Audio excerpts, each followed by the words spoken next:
ನನಗಿರುವಂಥ ಒಂದು ಆ ಸಂತೋಷದಲ್ಲಿ ಖಂಡಿತವಾಗ್ಲೂ ಕೂಡ ಇವತ್ತು ಸನ್ಮಾನ್ಯ ನರೇಂದ್ರ ಮೋದಿಜಿ ಅವರನ್ನ ಈ ದೇಶದ 3ನೇ ಬಾರಿಗೆ ಪ್ರಧಾನಮಂತ್ರಿ ಮಾಡೋದಕ್ಕೆ ಇಡೀ ದೇಶನೇ ಸಮಾಯತ್ತವಾಗಿದೆ.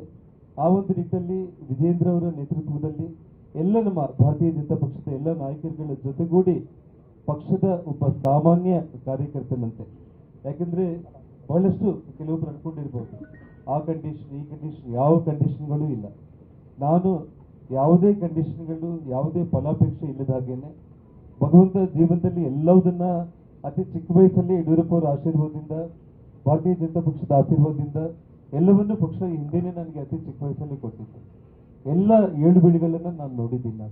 ಇವತ್ತು ನಾನು ವಿಜೇಂದ್ರ ಅವರ ಜೊತೆಯಲ್ಲಿ ಒಬ್ಬ ಸಾಮಾನ್ಯ ಕಾರ್ಯಕರ್ತನಾಗಿ ಭಾರತೀಯ ಜನತಾ ಪಕ್ಷಕ್ಕೋಸ್ಕರ ಪಕ್ಷ ಯಾವ ಜವಾಬ್ದಾರಿಯನ್ನು ಕೊಟ್ಟರು ಕೂಡ ಆ ಒಂದು ಜವಾಬ್ದಾರಿಯನ್ನ ಅತ್ಯಂತ ಪ್ರಾಮಾಣಿಕವಾಗಿ ನಿಭಾಯಿಸುವಂತ,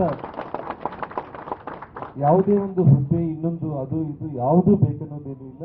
ತಮ್ಮೆಲ್ಲರ ಜೊತೆಯಲ್ಲಿ ಸಾಮಾನ್ಯ ಕಾರ್ಯಕರ್ತರಲ್ಲಿ ಒಬ್ಬ ಸಾಮಾನ್ಯ ಕಾರ್ಯಕರ್ತನಾಗಿ ನಾನು ಪಕ್ಷಕ್ಕೋಸ್ಕರ ನಾನು ದುಡಿತೀನಿ ಅನ್ನುವಂಥ ಒಂದು ಪ್ರಮಾಣ ಪೂರ್ವಕ ಮಾತನ್ನ ಈ ಸಂದರ್ಭದಲ್ಲಿ ನಾನು ಹೇಳಿ ಬಯಸ್ತಾ ಇದ್ದೀನಿ.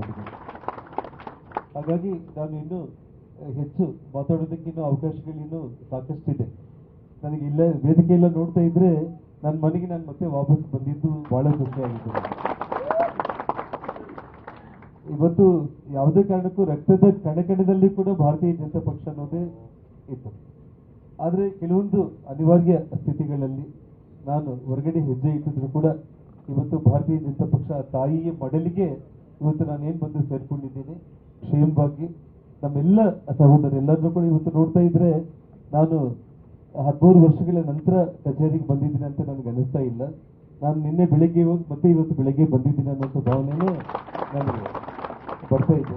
ಹಾಗಾಗಿ ತಮ್ಮೆಲ್ಲರಿಗೂ ಕೂಡ ನಾನು ಇನ್ನೊಮ್ಮೆ ಧನ್ಯವಾದಗಳನ್ನ ತಿಳಿಸಿ ಈ ನನ್ನ ಮಾತುಗಳನ್ನ ನಾನು ಮುಕ್ತಾಯ ಮಾಡ್ತಾ ಇದ್ದೇನೆ.